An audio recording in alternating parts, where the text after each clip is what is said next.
நேரிடாது நேரிடாது மகனே. வாதை வந்த கூடாரத்தை அணுகாது மகனே. பொல்லாப்பு நேரிடாது நேரிடாது மகனே. அல்லேலூயா. மேகமாக இறங்கி வந்தீரே, ஆசரிப்பு கூடாரத்தில் இறங்கி வந்தீரே. மகிமையின் மேகமாக இறங்கி வந்தீரே, ஆசரிப்பு கூடாரத்தில் இறங்கி வந்தீரே. மாறுமையா நல்லவரே, துணையாளரே, எங்கள் ஆறுதலே. மாறுமையா நல்லவரே, துணையாளரே, எங்கள் ஆறுதலே. மகிமையின் மேகமாக மேகமாக இறங்கி வந்தீரே. ஆசரிப்பு கூடாரத்தில் இறங்கி வந்தீரே. மகிமையின் மேகமாக இறங்கி வந்தீரே. ஆசரிப்பு கூடாரத்தில் இறங்கி வந்தீரே. மக பரிசுத்த ஸ்தலத்தினில் கேருபீங்க மத்தியில் கிருபாசன மீதினில் இறங்கி வந்தீரே. சொல்லுங்க. மக பரிசுத்த ஸ்தலத்திலே கேருபீங்க மத்தியில் கிருபாசன மீதினில் இறங்கி வந்தீரே.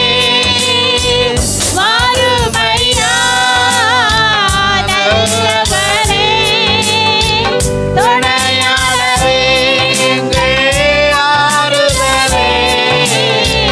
வாருமையா நல்லவரே, துணையாளரே, எங்கள் ஆறுதலே. மகிமையின் மேகமாக இறங்கி வந்தீரே. ஆசரிப்பு கூடாரத்தில் இறங்கி வந்தீரே. மகிமையின் மேகமாக இறங்கி வந்தீரே. ஆசரிப்பு கூடாரத்தில் இறங்கி வந்தீரே. முச்செடியின் மத்தியில் சீனாய் மலை உச்சியில் கண்மலையின் வெடிப்பில் இறங்கி வந்தீரே. முச்செடியின் மத்தியில் சீனாய் மலை உச்சியில் கண்மலையின் வெடிப்பினில் இறங்கி வந்தீரே. வாருமையா நல்லவரே, துணையாளரே, எங்கள் ஆறுதலே. வாருமையா நல்லவரே, துணையாளரே, எங்கள் ஆறுதலே. மகிமையின் மேகமாக இறங்கி வந்தீரே. ஆசரிப்பு கூடாரத்தில் இறங்கி வந்தீரே. மகிமையின் மேகமாக உணர்ந்து பாடுங்க. இறங்கி ஆமென். இறங்கி வந்திருக்கிறார் நம்முடைய ஆண்டவர். ஆசரிப்பு கூடாரத்தில் இறங்கி வந்தீரே. சீடர்களின் மத்தியில் மேல் வீட்டு அறையினில் பெந்தெக்கோஸ்தே நாளினில் இறங்கி வந்தீரே. சீடர்களின் ஆமென். சீடர்கள் கூடியிருந்த நேரத்தில் ஆண்டவர் இறங்கி வந்தார். ஒரு நாளிலே பெந்தெக்கோஸ்தே நாளிலே கூடி வந்த பொழுது இறங்கி வந்த தேவன் வாருமையா நல்லவரே, துணையாளரே, எங்கள் ஆறுதலே. வாருமையா நல்லவரே, துணையாளரே, ஆறுதலே. மகிமையின் மேகமாக வேகமாக இறங்கி வந்தீரே. ஆசரிப்பு கூடாரத்தில் இறங்கி வந்தீரே. மகிமையின் வேகமாக இறங்கி வந்தீரே. ஆசரிப்பு கூடாரத்தில் இறங்கி வந்தீரே. கர்த்தரை நான் எக்காலத்திலும் ஸ்தோத்தரிப்பேன். அவர் துதி எப்போதும் என் வாயில் இருக்கும். கர்த்தருக்குள் என் ஆத்துமா மேன்மை பாராட்டும். சிறுமைப்பட்டவர்கள் அதை கேட்டு மகிழ்வார்கள். என்னிட கூட கர்த்தரை மகிமைப்படுத்துங்கள். நாம் ஒருமித்து அவர் நாமத்தை உயர்த்துவோமாக. நான் கர்த்தரை தேடினேன், அவர் எனக்கு செவி கொடுத்து என்னுடைய எல்லா பயத்துக்கும் என்னை நீங்களாக்கி விட்டார். அவர்கள் கர்த்தரை நோக்கி பார்த்து பிரகாசம் அடைந்தார்கள். அவர்கள் முகங்கள் வெட்கப்படுவதில்லை. இந்த ஏழை கூப்பிட்டான், கர்த்தர் கேட்டு அவனை அவன் இடுக்கண்களுக்கெல்லாம் நீங்களாக்கி ரட்சித்தார். கர்த்தருடைய தூதன் அவருக்கு பயந்தவர்களை சூழ பாளையம் இறங்கி அவர்களை விடுவிக்கிறார். கர்த்தர் நல்லவர் என்பதை ருசித்து பாருங்கள். அவர் மேல் நம்பிக்கையாய் இருக்கிற மனுஷன் பாக்கியவான். கர்த்தருடைய பரிசுத்தவான்களே, அவருக்கு பயந்திருங்கள். அவருக்கு பயந்திருக்கிறவர்களுக்கு குறைவில்லை. சிங்கக்குட்டிகள் தாட்சி அடைந்து பட்டினியாய் இருக்கும். கர்த்தரை தேடுவர்களுக்கோ ஒரு நன்மையும் குறைவிடாது. பிள்ளைகளே, வந்து எனக்கு செவி கொடுங்கள். கர்த்தருக்கு பயப்படுதலை உங்களுக்கு போதிப்பேன். நன்மையை காணும்படி ஜீவனை விரும்பி நீடித்த நாட்களை அபேட்சிக்கிற மனுஷன் யார்? உன் நாவை பொல்லாப்புக்கும் உன் உதடுகளை கபடு வசனத்திற்கும் விலக்கி காத்துக்கொள். தீமையை விட்டு விலகி நன்மை செய், சமாதானத்தை தேடி அதை தொடர்ந்து கொள். கர்த்தருடைய கண்கள் நீதிமான்கள் மேல் நோக்கமாயிருக்கிறது. அவருடைய செவிகள் அவர்கள் கூப்பிடுதலுக்கு திறந்திருக்கிறது. தீமேசருடைய பெயரை பூமியில இராமல் அற்றுப்போக பண்ண கர்த்தருடைய முகம் அவர்களுக்கு விரோதமாக இருக்கிறது. நீதிமான்கள் கூப்பிடும்போது கர்த்தர் கேட்டு அவர்களை அவர்களுடைய எல்லா உபத்திரவங்களுக்கும் நீங்களாக்கி விடுகிறார். நறுங்குண்ட இருதயம் உள்ளவர்களுக்கு கர்த்தர் சமீபமா இருந்து நறுங்குண்ட ஆவியுள்ளவர்களை ரட்சிக்கிறார். நீதிமானுக்கு வரும் துன்பங்கள் அநேகமாயிருக்கும். கர்த்தர் அவைகள் எல்லாவற்றிலும் நின்று அவனை விடுவிப்பார். அவருடைய எலும்புகளை எல்லாம் காப்பாற்றுகிறார். அவைகள் ஒன்றும் முறிக்கப்படுவதில்லை. தீமை துன்மார்க்கனை கொல்லும். நீதிமானை பகைக்கிறவர்கள் குற்றவாளிகள் ஆவார்கள். கர்த்தர் தமது ஊழியக்காரன் ஆத்துமாவை மீட்டுக் கொள்ளுகிறார். அவர் நம்புகிற ஒருவர் மேலும் குற்றம் சுமராது. ஆமென். அவருக்கு அருவும். நாம் ஒரு செய்தியை பார்த்தோம். அதனுடைய தொடர்ச்சியை இந்த வாரத்திலும் கொடுக்க நான் ஆசைப்படுகிறேன். கடந்த வாரத்தில் ஒரு 4 பாயிண்ட் பார்த்தோம். என்னெல்லாம் சொல்லுங்க பார்க்கலாம். என்னெல்லாம் ஞாபகம் இருக்கு? அப்போஸ்தலனாகிய பவுலா, சரி, அதை எடுத்து வாசிங்க. அந்த வசனத்தை வாசிட்டு அப்புறம் சொல்லுவோம். அப்போஸ்தலர் நடபடிகள் 2ஆம் அதிகாரம் 42வது வசனம். அப்போஸ்தலர் நடபடிகள் 2ஆம் அதிகாரம் 42வது வசனத்தை வேகமாக எடுத்து வாசிங்க. அப்போஸ்தலர் நடபடிகள். அவர்கள் அப்போஸ்தலருடைய உபதேசத்திலும். அப்போ நான் கடந்த வாரத்தில் நான் பார்த்த செய்தியினுடைய தலைப்பு என்னது? நிலைத்திருங்கள். என்னது? நிலைத்திருங்கள். சொல்லுங்க, நம்ம என்ன செய்யணும்? நிலைத்திருக்க வேண்டும். இந்த உலகத்தில் அநேக காரியங்கள் அநேக மக்கள் நிலைத்து இருக்கிறார்கள். சரியா? சில காரியங்களில் ஸ்டப்பனாக நிற்கிறாங்க, உறுதியாக நிற்கிறாங்க. சரியா? சில காரியங்களில் சில நோக்கத்தில் சில உறுதியாக நிற்கிறாங்க. ஆனால் வேதம் நமக்கு 4 காரியத்திலே நீங்கள் உறுதியாய் நிற்க வேண்டும் அப்படின்னு சொல்லுது. அந்த 4 காரியங்கள் என்னெல்லாம் அப்படின்னு சொல்லி பார்த்தோம்னா, முதல் காரியம், 1, நாம் என்ன செய்ய வேண்டும்? அப்போஸ்தலர்களுடைய உபதேசத்தில் நாம் என்ன செய்ய வேண்டும்? நிலைத்து நிற்க வேண்டும். சொல்லுங்க, எதில் நிலைத்திருக்கணுமா? அப்போஸ்தலர். அதை தொடர்ந்து வாசிங்க.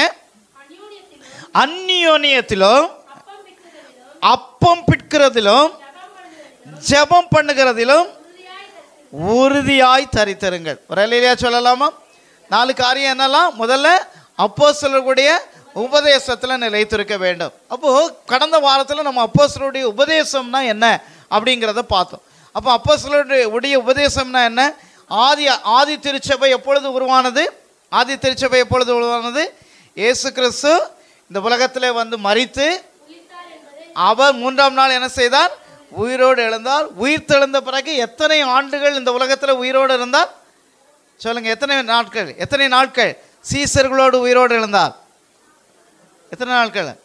40 நாட்கள். சரியா? இயேசு கிறிஸ்து மரித்து உயிர் தெழுந்த பிறகு 40 நாட்கள் சீசர்களோடு அமர்ந்தார், போசித்தார், சாப்பிட்டார், உணவருந்தினார், எல்லாம் செய்தார். அப்புறம் அவர் 40வது நாள் என்ன செய்தார்? பரத்துக்கு எடுத்துக்கொள்ளப்பட்டார். அப்போ எடுத்துக்கொள்ளப்படுகிறதுக்கு முன்பதாக அநேக காரியங்களை சீசர்களிடத்தில் சொன்னார். அது மட்டும் இல்லை, இயேசு கிறிஸ்து அவர் பரத்திற்கு எடுத்துக்கொண்ட பிறகு அவர் பரலோகத்திற்கு அப்படியே எல்லா சீசர்களும் நிற்கிறாங்க. அங்கே அநேக ஜனங்கள் கூடியிருக்கிறாங்க. கூடியிருக்கிற நேரத்தில் இயேசு கிறிஸ்து அப்படியே வானத்தில் என்ன செய்யப்பட்டார்? எடுத்துக்கொள்ளப்படுகிறார். அப்போ பாருங்கள், அவங்க பார்க்கும்போது அவங்க கண்களுக்கு ஆச்சரியமாக இருந்தது. ஒரு ராட்டில் போகிறது மாதிரி, அல்லது ஒரு ஃப்ளைட்டில் பறந்து போகிறது மாதிரி, அல்லது ஒரு சுழல் காட்டில் பறந்து போகிறது மாதிரி இயேசு கிறிஸ்து அவர் வானத்தில் அப்படியே எடுத்துக்கொள்ளப்படுகிறார். அப்போ எல்லா சீசர்களும் என்ன செய்கிறாங்க? அப்படியே அண்ணாந்து பார்த்து கொண்டு இருக்கிறாங்க. நம்மோடு கூட இருந்தவர், நம்மோடு கூட தங்கினவர், நமக்காக மரித்து ஜீவனை கொடுத்தவர், 3ஆம் நாள் உயிர்த்தெழுந்த ஆண்டவர், அவர் சீசர்கள் என்ன நினைச்சாங்க? இயேசு கிறிஸ்து அவர் நம்மோடு கூட இருந்தால் செத்து போனார் அப்படின்னு நினைக்கும் போது அவங்க என்ன நினச்சாங்க? ஐயோ நம்மளை விட்டுட்டு போயிட்டார் அப்படின்னு நினச்சாங்க. அப்புறம் உயிர்த்தெழுந்த பிறகு அவங்களுக்கு ஒரு நம்பிக்கை வந்துட்டு, இயேசு உயிர்த்தெழுந்தார், இனி அவர் நாள் முழுதும் யார் கூட தான் இருப்பார்? நம்ம கூட தான் இருக்காரு, இனி சாக மாட்டார் அப்படின்னு. ஆனால் ஆண்டவர் அவருடைய பிதாவுடைய வேலையை முடித்து அவர் பரத்துக்கு எடுத்துக்கொள்ளப்பட்டார். அப்போ அநேக காரியங்களை சொன்னார். அப்போ சொல்லிட்டு அவர் அப்படியே பரலோகத்தில் அப்படியே வானத்தில் நேராக எடுத்துக்கொள்ளப்படுகிறார். அப்பவும் சீசர்கள் எல்லாம் பயந்து போய் நிற்கிறாங்க. ஐயோ இவ்வளோ நாள் இருந்தார், இப்போ மறுபடியும் அவர் போகிறாரு அப்படின்னு சொன்ன உடனே அப்போ தேவ தூதர்கள் அங்கு தோண்டி அவருக்கு சொன்னாங்க, ஏன் கலிலேயே ஆகிய மனுஷரே, நீங்கள் ஏன் வானத்தை அண்ணாந்து பார்த்துட்டு இருக்கிறீங்க? சரியா, உங்களுக்காக அவர் எப்படி எடுத்துக்கொள்ளப்பட்டாரோ அவர் மீண்டும் என்ன செய்வார்? வருவார். ஒரு அல்லேலூயா சொல்லலாமா? அவர் வருவார், நீங்க காத்துருங்க, பரிசுத்த ஆவியானவர் உங்களுக்கு ஊற்றப்படுவார்னு சொல்லி அந்த தேவதூதர் ஆண்டவர் அவளுக்கு சொல்லி அப்படியே எடுத்துக்கொள்ளப்பட்டார். அப்போ அவங்க என்ன செய்தாங்கன்னா, அந்த பரமேறிய பிறகு அவங்க என்ன செய்கிறாங்க? ஒரு மேல் வீட்டு அறையிலே சீசர்கள் இன்னும் சில மக்கள் விசுவாச பிள்ளைகள் எல்லாம் சேர்ந்து எத்தனை பேர் கூடியிருந்தாங்க? 120 பேர் என்ன செய்தாங்க? அந்த மேல் வீட்டு அறையிலே கூடி பரிசுத்த ஆவியானவருக்காக காத்திருக்கும் பொழுது அவர் பரத்துக்கு எடுத்துக்கொள்ளப்பட்ட அதுக்கு பிறகு 10வது நாள். எத்தனாவது நாள்? 10வது நாள். அப்போ இயேசு கிறிஸ்து உயிர்த்தெழுந்ததிலிருந்து எத்தனாவது நாள்? 50வது நாள். கரெக்டாக சொன்னீங்க, 50வது நாள். சரியா, அவர் பரத்துக்கு எடுத்துக்கொள்ளப்பட்டதிலிருந்து 10வது நாள் அங்கு பரிசுத்த ஆவியானவர் ஊற்றப்பட்டார். அந்த மேல் வீட்டு அறையிலே அவங்க இருந்த இடம் அசையத்தக்கதாக அந்த இடம் என்ன செய்தது? அங்கே பரிசுத்த ஆவியினால் நிரப்பப்பட்டார்கள். அன்றைக்கு தான் புதிய ஏற்பாட்டின் திருச்சபை என்ன செய்தது? உருவானது. ஒரு அல்லேலூயா சொல்லலாமா? அப்போ அப்போஸ்தலர்கள் எல்லாரும் சாதாரண மனிதர்கள், மீன்பிடித்து கொண்டிருந்தவங்க, படிப்பறிவு இல்லாதவர்கள், சாதாரண மக்கள், ஏழை மக்கள், கஷ்டப்படுகிற மக்கள், அவர்களை ஆண்டவர் தெரிந்தெடுத்து 33.5 ஆண்டுகள் அவர்களை உருவாக்கி என்ன செய்தார்? அவர் அநேக காரியங்களை கற்றுக்கொள்ளும்படியாக சொன்னார். அதற்கு பிறகு அந்த அப்போஸ்தலர்கள் என்ன செய்தார்கள்? இயேசு கிறிஸ்து என்ன போதித்தாரோ அந்த உபதேசங்களை அவர்களுக்கு கை கொள்ளும்படியாய் போதித்தார்கள். ஒரு அல்லேலூயா சொல்லலாமா? அதுதான் என்னது?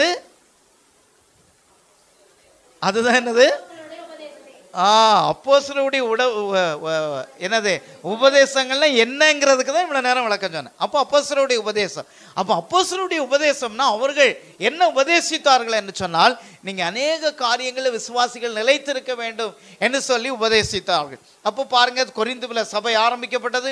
அங்கு உள்ள சீசர்கள் எல்லா இடத்திலும் சிதறி போனார்கள். உலகெங்கும் திருச்சபைகள் ஆரம்பிக்கப்பட்டது. ஒரு அல்லேலூயா சொல்லலாமா?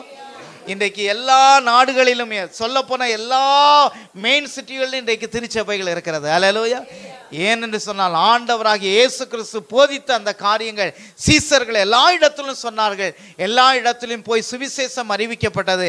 அப்போ அப்போஸ்தலருடைய உபதேசம்னா என்னன்னா, ஆண்டவராகிய இயேசு கிறிஸ்து நம்முடைய முழு மனிதருடைய ஸ்தோத்திர பாவத்திற்காக இயேசு கிறிஸ்து இந்த உலகத்திலே வந்து நமக்காக மரித்து அவர் 3ஆம் நாள் உயிர்த்தெழுந்தார்.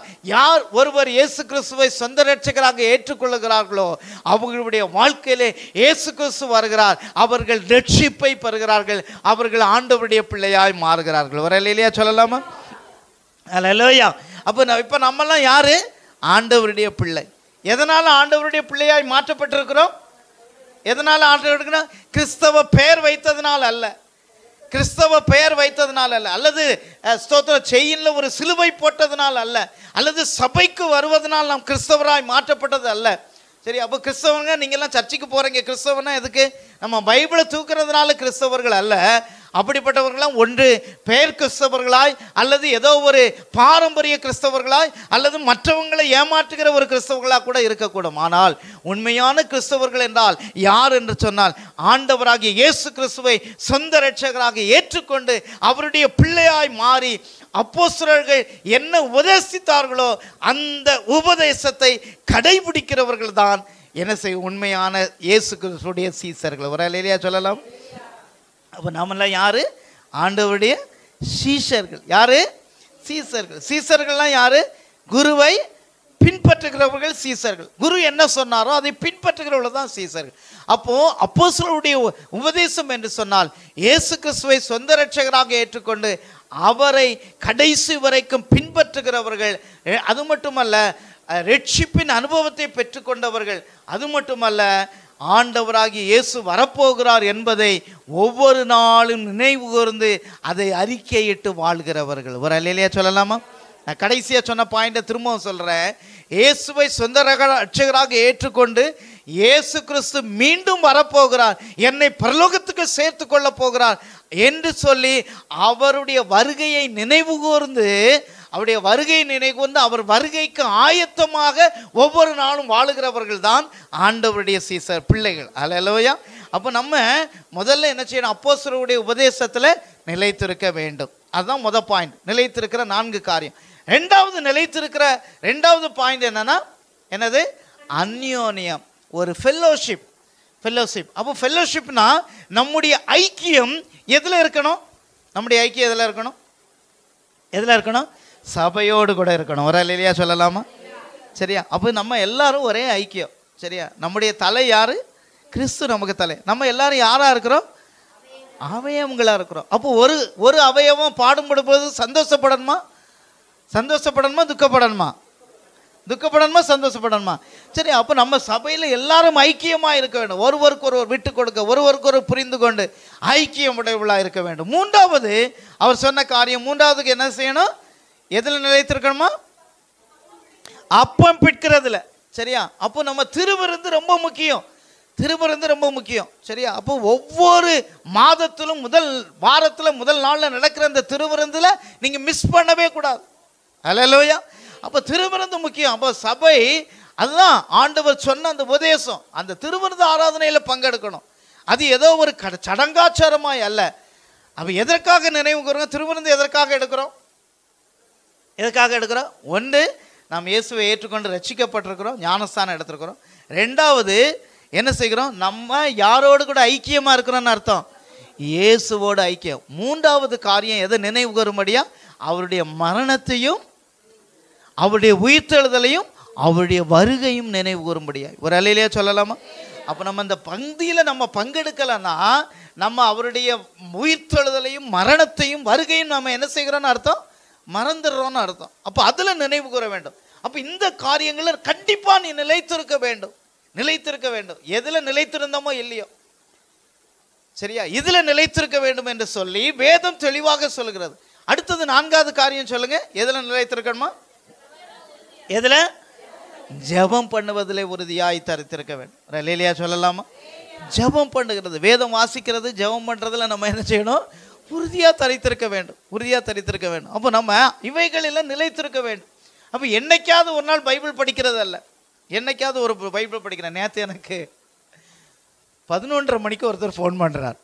11:30 மணிக்கு ஃபோன் பண்ணி, பாஸ்டர், போன வாரம் உங்கள் சர்ச்சுக்கு வந்தேன், உங்கள் சர்ச்சில் பைபிளை வெளியே அதில் வச்சுட்டு வந்துட்டேன், எனக்கு அதை எடுத்து வைங்க அப்படின்னு சொல்லி ஃபோன் பண்ணார். எத்தனை மணிக்கு? நேற்று எத்தனை மணிக்கு? 11:30 மணிக்கு. அப்போது அவர் என்ன செய்யலை? ஒரு வாரம் என்ன செய்யலை? பைபிளை தொடலை அப்படின்னு தானே அர்த்தம். அப்படி தானே அர்த்தம்னு சொல்லணும். அப்படியா அல்லது வேற பைபிளை வச்சு படித்தா? என்ன சொல்கிறீங்க? தேடவே இல்லை. சரியா? அப்போ பாருங்க, சில நேரத்தில் நான் ஒரு ஜோக்கா சொன்னாலும் நம்ம நிலைமையும் எப்படி தான் இருக்கு. சிலர் பைபிளை திறந்து வாசித்து தியானம் பண்ணி எத்தனை நாட்கள் ஆயிட்டு? சரியா? எத்தனை நாட்கள் ஆயிட்டு? அப்போ நம்ம இதெல்லாம் கவனம் செலுத்த வேண்டும். நம்ம உலகத்தில் எத்தனையோ காரியங்களை கவனம் செலுத்துகிறோம். உலக காரியங்களில் எத்தனையோ காரியங்கள் ரொம்ப அலாட்டாக இருக்கும். ஒரு ஆதார் கார்டு எடுக்கிறதுல நம்ம எவ்வளோ கவனம் செலுத்துகிறோம் கவனம் செலுத்துகிறோம். பிள்ளைக்கு போடுகிற அட்மிஷனில் எவ்வளோ கவனம் செலுத்துகிறோம். சரியா? நம்முடைய எதிர்காலத்தில் காரியங்களை செய்ய வேண்டிய இதெல்லாம் செய்யணும், செட்டில் பண்ண வேண்டிய காரியங்களை எவ்வளவோ கவனம் செலுத்துகிறோம். ஆனால் நம்ம நிலைத்திருக்க வேண்டிய முக்கியமான அடிப்படை காரியங்கள் வேதம் சொல்லுகிறது என்னன்னா, நாம் என்ன செய்ய வேண்டும்? அப்போஸ்தலர் உபதேசத்தில் நிலைத்திருக்கணும், அந்நியத்தில் நிலைத்திருக்கணும். அது மட்டும் இல்லை, எதில் நிலைத்திருக்கணும்? அப்பம் பிற்கிறதுல நிலைத்திருக்கணும். அது மட்டுமல்ல, ஜெபம் பண்ணுவதில் உறுதியாய் நிலைத்திருக்க வேண்டும். அப்போ நம்ம ஸ்தோத்திரம், ஜெபத்தில் ஒரு உறுதி தேவை. அப்படின்னா ஒவ்வொரு நாளில் நம்ம ஆண்டவருடைய சமூகத்தில் ஜெபிக்க வேண்டும். அப்போ நம்முடைய எந்த ஜெபம்லாம் கணக்கிலே வராது. எது தூங்குறதுக்கு முன்னாடி ஜெபம் பண்ணுறது, அப்புறம் சாப்பிட்றதுக்கு முன்னாடி ஜெபம் பண்ணுறது, அப்படி தானே? சாப்பிட்றதுக்கு முன்னாடி ஜெபம் பண்ணீங்களா இன்னைக்கு அப்படின்னு கேட்டோம்னா, ஆமாம் நான் ஜெபம் பண்ணேன். எப்படி ஜெபம் பண்ணீங்க? கண்ணை மூடி, ஆண்டவரே இந்த உணவை தந்ததுக்காக நன்றி, இயேசு நாமத்தில் ஆமென். இது ஒரு ஜெபம். சரியா? அப்போ இந்த ஜெபம்லாம் ஆண்டவர் என்ன செய்ய மாட்டார்? கணக்கு வைக்க மாட்டார். அப்போ ஜெபம் என்பது அட்லீஸ்ட் ஒரு 10 நிமிடம் 15 நிமிடமாகுது காலையில் எழுந்து நம்ம ஆண்டவருடைய சமூகத்தில் முழங்கால் படிட்டு ஜெபிக்கிறது உண்மையாகவே நமக்கு ஒரு பலனாய் மாறுகிறது. வரலையிலையா சொல்லலாமா? அது நமக்கு ஒரு ஆசீர்வாதத்தை கொண்டு வருகிறது. அது கர்த்தரிடத்தில் நம்மை சேர்க்கிறதா இருக்கிறது, தேவ சத்தியத்தில் நம்மை சேர்க்கிறதா இருக்கிறது. அதுதான் அப்போஸ்தலருடைய உடன்படிக்கையா இருந்தது. அப்போ அப்போஸ்தலர்கள் என்ன செய்தார்கள்? பல மணி நேரம் ஜெபம் பண்ணாங்க, முழங்கால் படிட்டு ஜெபம் பண்ணாங்க, கிடைக்கிற நேரங்களில் ஜெபம் பண்ணாங்க.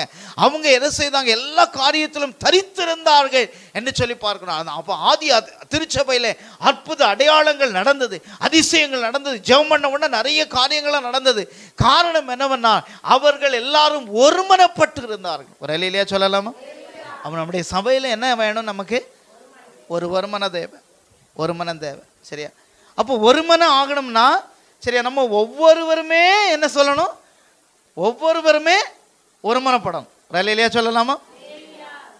இப்போ நான் இந்த சபையில் ஒருமனமே இல்லை, அவங்கெல்லாம் ஒருமனமே இல்லாமல் இருக்காங்க அப்படின்னு சொல்லி நான் க்ளோஸ் பண்ணிட்டோம்னா, நான் மற்றவங்களோட என்ன செய்ய முடியாது?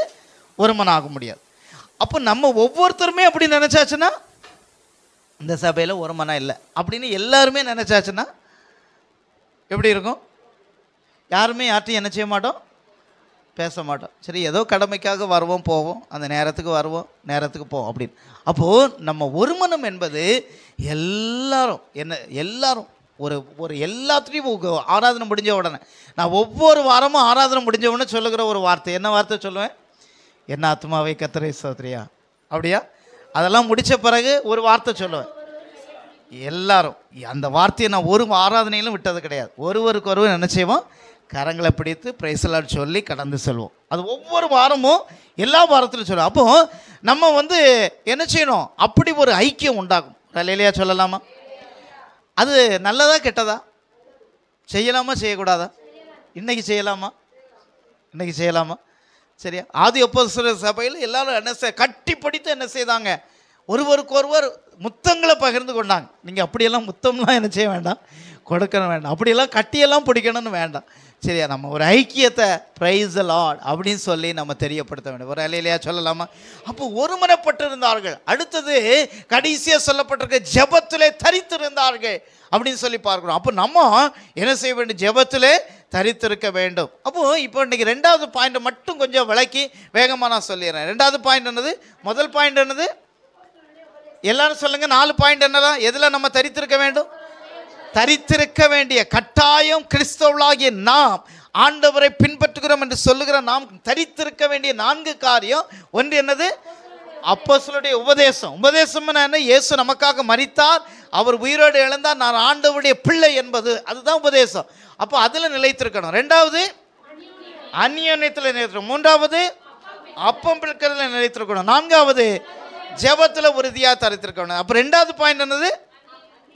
அந்நியோன்யம். சரி, அப்போ நம்ம ஒருவருக்கொருவர் நம்ம என்ன செய்ய வேண்டும்? நிலைத்திருக்கும் பொழுது தேவன் நம்மை ஆசீர்வதிக்கிறவா இருக்கிறார். அவருடைய கரம் நம்மோடு கூட இருக்கிறது. ஒரு வசனத்தை வாசிப்போம்.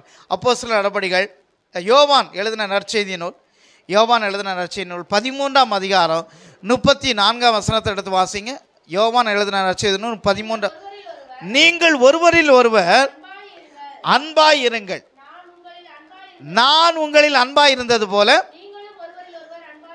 நீங்களும் ஒருவரில் ஒருவர் என்ன எப்படி இருங்க? அன்பா இருங்க. அப்போ ஆண்டவர் எப்படி இருந்தாரோ ஒருவருக்கு ஒருவர் சொல்லுங்க, எப்படி இருந்தார்? அன்பா இருந்தார். அப்ப நாமளும் எப்படி இருக்கணுமா? ஒருவர் ஒருவர் அன்பா இருக்க வேண்டும். அல்லேலூயா. கரங்களை உயர்த்தி வர அல்லேலூயா சொல்லலாமா? அன்பா இருங்கள். அப்போ பாருங்க, அன்பு செலுத்துகிறதுல நாம என்ன செய்ய வேண்டும்?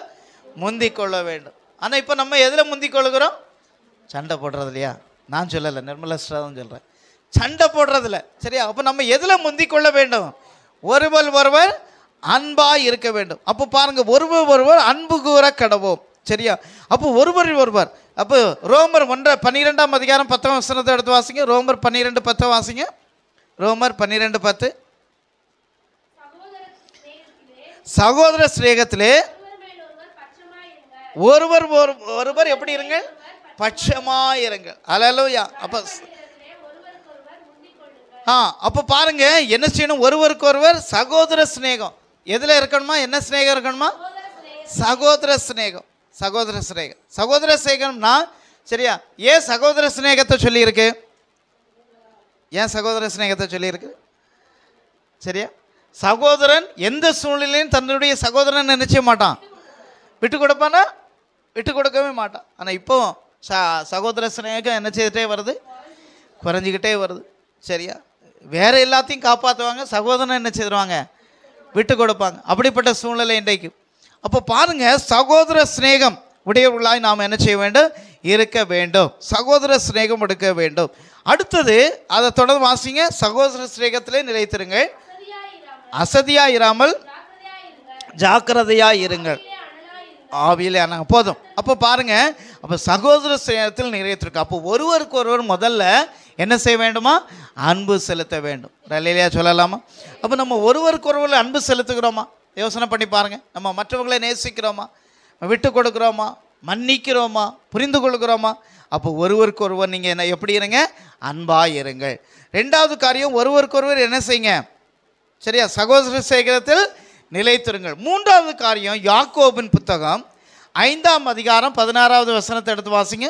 யாக்கோபு 5ஆம் அதிகாரம் 16வது வசனம். யாக்கோபு அறிக்கையிட்டு ஜெபம் பண்ணுங்கள்.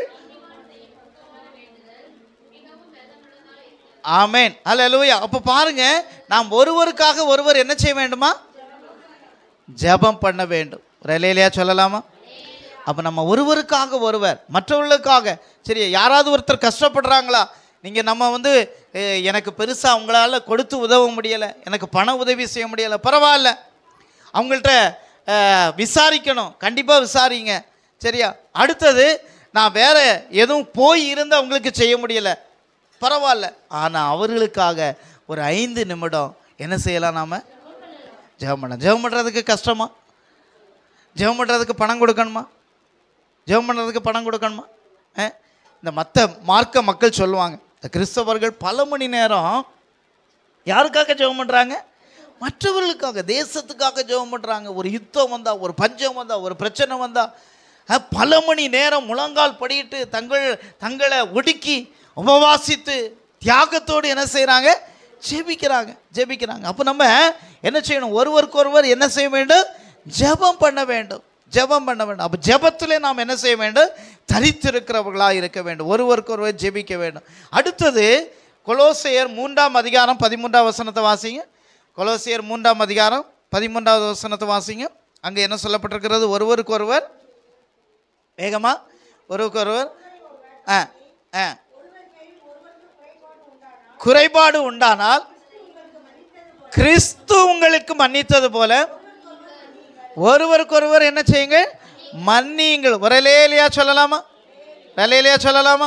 அப்போ என்ன செய்யுங்க? ஒருவருக்கு ஒருவர் மன்னியுங்கள். அப்போ யாரு மன்னித்தது போல?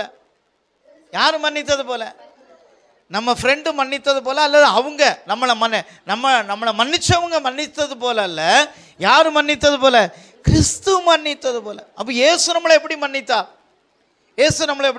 பாருங்க, நம்ம செய்த தவறுகள் எல்லாவற்றுக்கும் நாம் உண்மையாகவே அடிக்கப்பட வேண்டும். நாம் அடிக்கப்பட வேண்டிய இடத்துல அவர் அடிக்கப்பட்டார். அவர் இல்லையா சொல்லலாமா?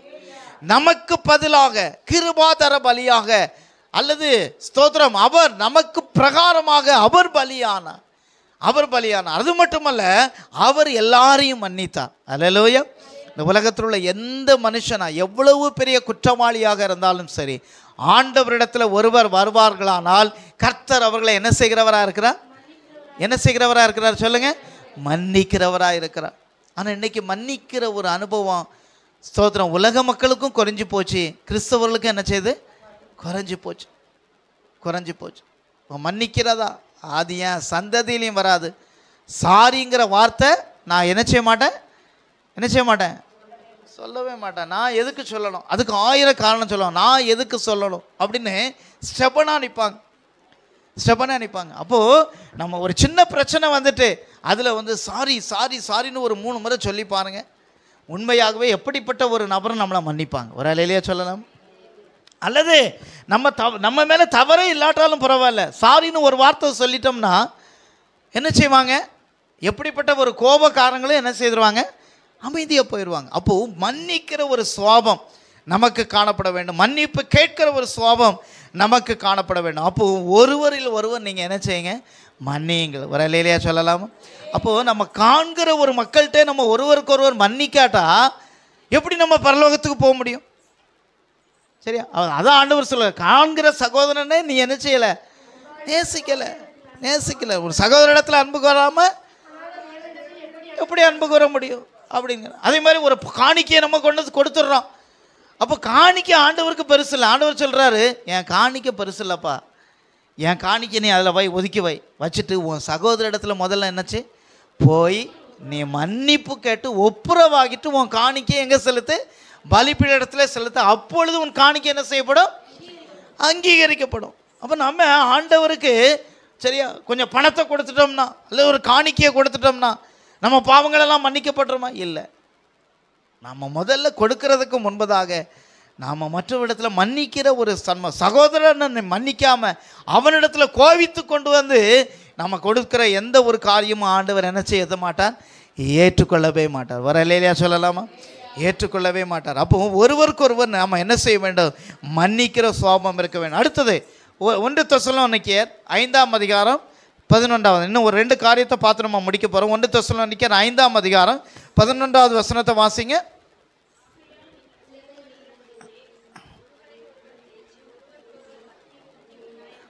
ஒருவருக்கொருவர் தேற்றி ஒருவருக்கொருவர் என்ன செய்யுங்க? பக்தி விருத்தி உண்டாகும்படி செய்யுங்கள். அப்படின்னா ஒருவர் என்கரேஜ் பண்ணுங்க, என்கரேஜ் பண்ணுங்க. சரியா? மட்டம் தட்டிக்கிட்டே இருக்காதுங்க அப்படின்னு அர்த்தம். சரியா? ஒருத்தன் ஜெபம் பண்ணலையா, நீ ஜெபம் பண்ணாட்டா நரகத்துக்கு போ அப்படி சொல்லலாம்னா சரி, நாளைக்காவது என்ன செய்யுங்க? ஜெபம் பண்ணுங்க, பைபிளை வாசிங்க, ஜெபம் பண்ணுங்க, ஆண்டவரோடு ஐக்கியமாக இருங்க. அப்படி நம்ம என்ன செய்யணும்? ஒருவருக்கு ஒருவர் என்ன செய்யணும்? ஊக்கமளிக்க வேண்டும். ஒருவருக்கு ஒருவர் என்ன செய்ய வேண்டும்? அவங்க இருக்கிற நிலைமையில் அவங்கள உற்சாகப்படுத்தி அவர்களை தூக்கி விட வேண்டும்.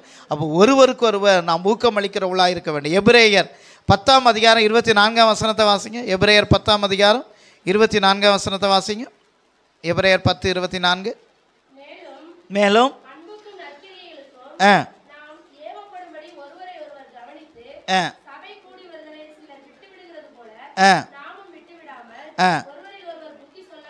ஆமென், அல்லேலூயா. ஒரு அல்லேலூயா சொல்லலாமா?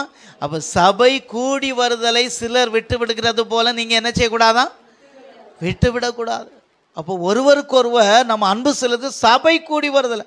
இன்றைக்கு பாருங்கள், சபை கூடி வருதலை இன்றைக்கு அநேக பேருக்கு அதை என்ன செய்கிறாங்க? ஒரு அசட்டை பண்ணுறாங்க, அசட்டை பண்ணுறாங்க. சரியா? சபை கூடி வருதுன்னா நம்ம ஆராதனைக்கு சரியான நேரத்தில் என்ன செய்யணும்? வரணும். திரும்ப திரும்ப ஒவ்வொரு வாரத்துலேயும் நான் சொல்கிறேன், என் மேலே நீங்கள் கோவப்பட்டாலும் சரி, கோவப்பட்டு வராமல் இருந்தாலும் பரவாயில்ல, ஆனால் என்னுடைய கடமை நான் சொல்லணும். நான் சொல்லலை, வேதம் சொல்லுகிறது. ஒரு அலையிலையா சொல்லலாமா? எத்தனையோ இடத்துல ஆண்டவர் சொல்லுகிறார், சபை கூடி வருதில் விட்டு விடாதிருங்கள், சபை கூடி வருதில் விட்டு விடாதுங்கள். சபை கூடி வாங்க. சபையில் வந்தாதான் சபையினுடைய வந்து ஆராதித்தாதான் கர்த்தருடைய அந்த அந்யோன்யத்தில் ஐக்கியத்தில் நம்ம என்ன செய்ய முடியும்? வளர முடியும். ஒரு அலையிலையா சொல்லலாமா? அப்போ வளர முடியும். நம்ம ஸ்கூலுக்கு போகாமல் பாஸ் ஆகிட முடியுமா? ஸ்கூலுக்கே போகலை, டீச்சர் நடத்தது எதுவுமே தெரியலை, இல்லை நான் டைரெக்டாக நான் நேராக எதுக்கு வந்துடுவேன்? எக்ஸாமுக்கு வந்து நான் பாஸ் ஆயிடுவேன், எனக்கு எல்லாம் நாலேஜ் இருக்குது, உலக அறிவு எல்லாம் எனக்கு இருக்குது, நான் எக்ஸாமில் வந்து பாஸ் ஆயிடுவேன். எந்த டீச்சராவது அனுமதிப்பாங்களா? நீ என்ன செய்யலை? முதல்ல ஸ்கூலுக்கு வரணும், அந்த நேரத்துக்கு வரணும். ஸ்கூலுக்கு மட்டும் நம்ம ஏன் இஷ்டப்படி வருவேன்னு லீவ் போட முடியுமா? நம்ம லீவ் போட முடியுமா? நம்முடைய பிள்ளைகளை ஸ்கூலுக்கு எனக்கு ஒரு வேலை இருக்குது, அங்கே இருக்குது, இங்கே போனேன், எனக்கு முக்கியமான தொழில் இருக்குது அப்படின்னு சொல்லிட்டு ஸ்கூலுக்கு நான் மத்தியானம் தான் பிள்ளைகளை அனுப்ப முடியும். நம்ம அப்படி அனுப்புவோமா? ஏன் அப்படி அனுப்ப மாட்டோம்? ஏன் அனுப்ப மாட்டோம்? ஒரு மாதம் லீவ் போட்டால் ஸ்கூல்லேருந்து டிசியை கொடுத்து வீட்டுக்கு என்ன செய்துருவாங்க? அனுப்பிடுவாங்க. அட்டண்டன்ஸ் இல்லை. அப்படி தானே? காலேஜில் அப்படி தான். தம்பிமார்களுக்கு நல்லா தெரியும். காலேஜில் அட்டண்டன்ஸ் இல்லைன்னா எக்ஸாம் எழுத முடியாது. அவ்வளோதான். அடுத்த வருஷம் தான் எழுதணும். அடுத்த வருஷம் அரியர் போட்டு எழுதிக்கப்போம். அவ்வளோதான். அப்போ நம்ம என்ன செய்ய முடியாது? தொடர முடியாது. அப்போ அதே போல தான் சபை கூடி வருதலை நாம் விட்டுவிடக்கூடாது. ஒரு அல்லேலூயா சொல்லலாமா? அப்போ சபைக்கு சரியான நேரத்துக்கு வாங்க. சரியா? மற்றவர்கள் விட்டுவிடுவதில்லை. அப்போ சபை கூடி வருதலை நாம் என்ன செய்ய வேண்டும்? நாம் பின்பற்ற வேண்டும். அப்போ அதுதான் அங்கே சொல்லப்பட்டிருக்கிறது. அடுத்தது, ஒருவருக்கு ஒருவர் கீழ்ப்படியுங்கள். எபேசியர் 5:21 வீட்டில் போய் வாசித்து பாருங்கள். ஒருவருக்கு ஒருவர் நாம் என்ன செய்ய வேண்டுமா? கீழ்ப்படியணும். அப்போ ஒரு காரியத்தை சொல்கிறாங்க, சபையில் ஒரு காரியம் சொல்கிறோம் அப்படின்னா நம்ம என்ன செய்யணும்? கீழ்ப்படியணும். நீ என்ன சொல்கிறது, நான் என்ன கேட்குறது? உனக்கு எல்லாம் தெரியுமா? நீ எப்படிப்பட்டவன்? உனக்கு உன்னுடைய இது தெரியாதா? பேக்ரவுண்டு தெரியாதா? போடா, நீ என்னை விட நீ சின்ன பையன்டா, உனக்கு நீ சபைக்கு ஒரு மாதம்தான் ஆச்சு, நீ என்ன சொல்கிறது? அப்போ இன்றைக்கு அநேகர் அப்படி தான் இன்றைக்கு பாருங்கள் அசாதாரணமாக இருக்கிறாங்க. சரியா? அப்போ பாருங்கள், இவைகளை நாம் பின்பற்ற வேண்டும். ஒரு அல்லேலூயா சொல்லலாமா? அல்லேலூயா. ஒருவருக்கு ஒருவர் கீழ்ப்படிந்திருங்கள். அடுத்தது, ஒருவருக்கு ஒருவர் தங்களின் மேலானவர்களாய் கருதுங்கள். பிலிப்பியர் 2:3 வாசிக்கும் போது நீங்கள் ஒருவருக்கு ஒருவர் தங்களிலும் மேன்மை உள்ளவர்களாக இருங்க. அப்போது எனக்கு தாழ்மை இருக்குது அப்படின்னு சொன்னால் தாழ்மைக்கு முன்னானது மேன்மை. சரியா? பெருமை உள்ளவனுக்கு தேவன், தாழ்மை உள்ளவனுக்கு தேவன். அப்போ அந்த தாழ்மைக்கு அர்த்தம் என்னென்ன? தாழ்மைக்கு அர்த்தம் என்ன? தாழ்மைன்னா அர்த்தம் என்ன? சரியா? சர்ச்சைக்கு மெதுவாக பொறுமையாக அப்படி பவ்யமாக சத்தம் இல்லாமல், மைக்கை கேட்க தட்டி விடாமல், கதவை தட்டாமல், சேரை அசைக்காமல் அப்படியே மெதுவாக இருந்துட்டு மெதுவாக அப்படி பவ்யமாக, அதான் தாழ்மை. தாழ்மைன்னா என்னன்னா, என்னை விட இவங்க சிறந்தவர்கள். ஒரு அல்லேலூயா சொல்லலாம். என்னை விட இவங்க என்ன செய்யுங்க? சிறந்தவர்கள். என்னை விட இவங்களில் ஒரு குணம் இருக்குயா, இந்த குணம் என்கிட்ட இல்லையே, இந்த பொறுமை என்கிட்ட இல்லையே, இந்த அன்பு செலுத்துகிற தன்மை எனக்கு இல்லையே, இந்த புரிந்து கொள்ளுதல் எனக்கு இல்லையே, இந்த காரியத்தில் நான் இவங்களை விட வீக்காக தானே இருக்கிறேன். அப்போ இவங்க என்னை விட என்ன செய்யுங்க? சிறந்தவர்கள். ஒரு அல்லேலூயா சொல்லலாம். அப்போ மற்றவர்களை கனம் பண்ண, மற்றவர்களை கனமாக எண்ண, மற்றவர்களை உயர்ந்தவர்களாக எண்ண. அப்போ என்னைக்கு நமக்கு அந்த ஒரு குணம் வருதோ அன்னைக்கு தான் நம்ம தாழ்மையை கற்றுக்கொள்கிறோம். அந்த தாழ்மை வந்தாச்சுன்னா நம்மளை தேவன் என்ன செய்வார்? உயர்த்துவார். ஒரு அல்லேலூயா சொல்லலாமா? அப்போ பெருமை உள்ளவனுக்கு தேவன் எதிர்த்து நிற்கிறார், தாழ்மை உள்ளவனுக்கு தேவன் என்ன செய்கிறாரா? கிருபை கொடுக்கிறார். அப்போது கிருபையை நம்ம அவமதிக்க கூடாது. அநேகர் என்ன நினைக்கிறாங்கன்னா, கிருபை இல்லாமல் நம்ம பணம், நம்முடைய காரியங்கள், நம்முடைய திறமைகளை வச்சு நம்ம முன்னேறலாம். கிருபையெல்லாம் ஒன்றும் இல்லைங்க. கிருபையெல்லாம் ஒன்றும் இல்லை. அப்படி இல்லை. இந்த உலகத்தில் ஆண்டவருடைய கிருபை தான். அல்லேலூயா. நம்ம உயிர் வாழ்கிறது ஆண்டவருடைய கிருபை, நிற்கிறது ஆண்டவருடைய கிருபை, நடக்கிறது ஆண்டவருடைய கிருபை, நம்ம எல்லாம் வாழ்கிறது ஆண்டவருடைய கிருபை. ஆண்டவருடைய கிருபை தான் நம்மை தாங்கி நடத்தி வருகிறது. ஆண்டவருடைய கிருபை தான். அப்போ அந்த கிருபையை பெற்றுக்கொள்கிறதுக்கு நம்மிடத்தில் தாழ்மை வேணும். அப்போ நம்முடைய தாழ்மை வந்துட்டுனா எல்லா விதத்திலும் நாம் ஆண்டவரை கனம் பண்ணுவோம். ஒரு அல்லேலூயா சொல்லலாம். ஆண்டவரை எல்லா சூழ்நிலையும் கனம் பண்ணுவோம். எல்லா சூழ்நிலை ஆராதனை 8 மணிக்குன்னு சொன்னால் நம்ம கர்த்தரை கனம் பண்ணுறவங்க 8 மணிக்கு இங்கே இருப்பாங்களா இருக்க மாட்டாங்களா? ஏன்னா எனக்காக அல்ல. நீங்கள் யாரை கனம் பண்ணுறீங்க? 8 மணிக்கு வந்தால் யாரை கனப்படுத்துறீங்க? ஆண்டவரை கனப்படுத்துறீங்க. 8 மணிக்கு ஒரு கையை தட்டி ஒரு 3 பாட்டை பாடுறீங்கன்னா யாரை கனப்படுத்துறீங்க? கர்த்தரை கனப்படுத்துறீங்க. இந்த இடத்துல ஆராதனை முடிவு வரைக்கும் இருந்து நீங்கள் போனீங்கன்னா யாரை கனப்படுத்துறீங்க? கர்த்தரை கனப்படுத்துறீங்க. அப்படி தானே? நம்ம திடீர்னு ஒன்றும் இன்னைக்கு உங்களுக்கு திடீர்னு 11 மணி வரைக்கும் ஆராதனை அப்படின்னு நம்ம சொல்லலை. ஃபிக்ஸ் பண்ணியிருக்கோம். நம்ம மைண்டில், நம்ம வாழ்க்கையில் ஃபிக்ஸ் பண்ணியிருக்கிற காரியம் ஒவ்வொரு ஞாயிற்றுக்கிழமையும் 8 to 10 கர்த்தரை ஆராதிக்கிற ஒரு நேரம். ஒரு அல்லேலூயா சொல்லலாமா? அப்போ நம்முடைய வாழ்க்கையிலும் ஃபிக்ஸ் பண்ணணும். 8 to 10 இந்த நேரம் ஆண்டவருக்கு கொடுக்குற நேரம், கர்த்தரை நான் கனம் பண்ணுகிற நேரம், கர்த்தருக்கு கொடுக்குற நேரம். அந்த நேரத்தை நான் எந்த சூழ்நிலை எந்த காரியம் வந்தாலும் நான் தவற மாட்டேன். நான் யாருக்கு கனப்படுத்துவேன்? கர்த்தரை கனப்படுத்துவேன். ஒரு அலையிலையா சொல்லலாமா? அப்போ நமக்கு தாழ்மை, அந்த தாழ்மை வந்துட்டுனா ஆண்டவரை கனப்படுத்தணுமே அப்படின்னு சொல்லி, ஆண்டவர் இல்லாமல் நான் இல்லை அப்படிங்கிற எண்ணம், அந்த தாழ்மை அதுதான்.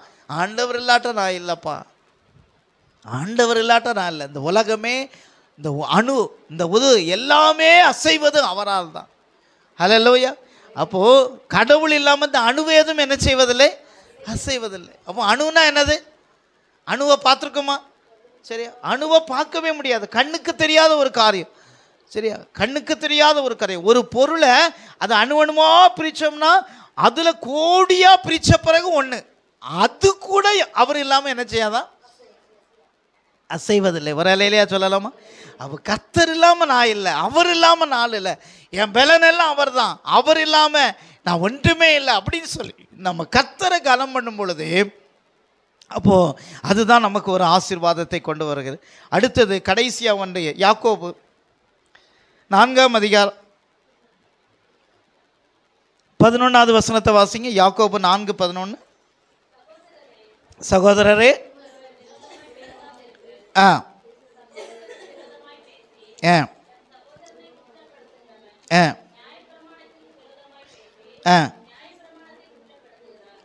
அப்போ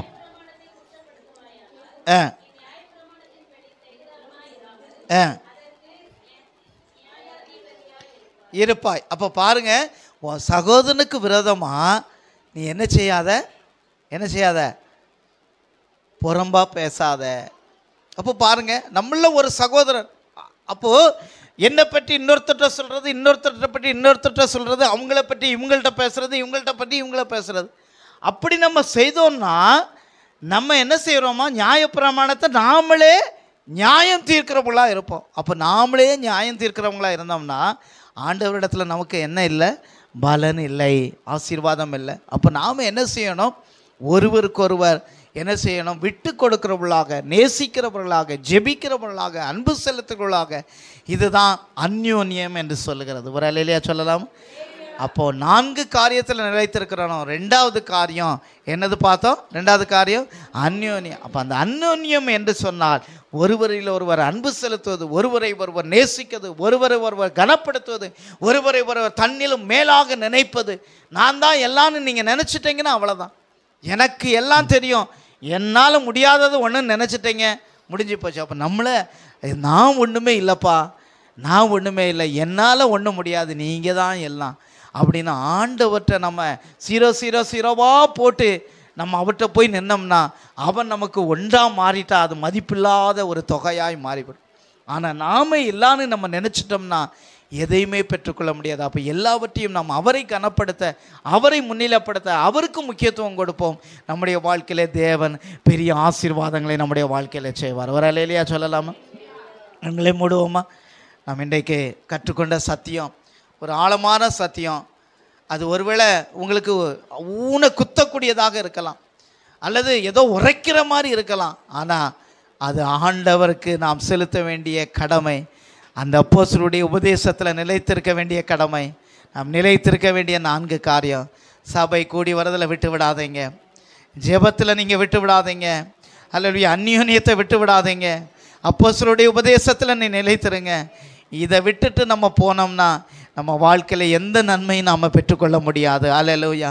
ஆண்டவரே, இந்த 4 காரியத்தில் நிலைத்திருக்க எனக்கு உதவி செய்யுங்கப்பா. எல்லாரும் கேளுங்க. ஆண்டவரே, இந்த 4 காரியத்தில் நிலைத்திருக்க உதவி செய்யுங்க. ஆண்டவரே, ஒரு நாள் நான் சபை கூடி வரதில் விட்டுவிடக்கூடாது. ஆண்டவரே, ஜெபிக்க நான் விட்டுவிடக்கூடாது. ஆண்டவரே, அப்பா பரிசுத்தமாக வாழ எனக்கு உதவி செய்யுங்க. ஆண்டவரே, ஆண்டவரே உண்மையிலே ஆண்டவரே ஸ்தோத்திரம் அன்பு கூற உதவி செய்யுங்க. ஆண்டவரே, ஒருவருக்கொருவர் நேசிக்க உதவி செய்யுங்க. ஆண்டவரே, ஒருவருக்கொருவர் அன்பு செலுத்த உதவி செய்யுங்க. ஆண்டவரே, ஒருவருக்கொருவர் விட்டு கொடுக்க உதவி செய்யுங்க. ஆண்டவரே, ஒருவருக்கொருவர் புரிந்து கொள்ள உதவி செய்யுங்க. ஆண்டவரே, ஒருவருக்கொருவர் பரிசுத்தமாக ஆண்டவரே தங்களை காத்துக்கொள்ள உதவி செய்யுங்க. ஆண்டவரே, ஒருவருக்காக ஒருவர் ஜெபிக்க ஆண்டவரே மற்றவர்களுக்காக ஜெபிக்க அப்படிப்பட்ட உதவியை ஆண்டவரே ஸ்தோத்திரம் எங்களுக்கு செய்யுங்க ஆண்டவரே.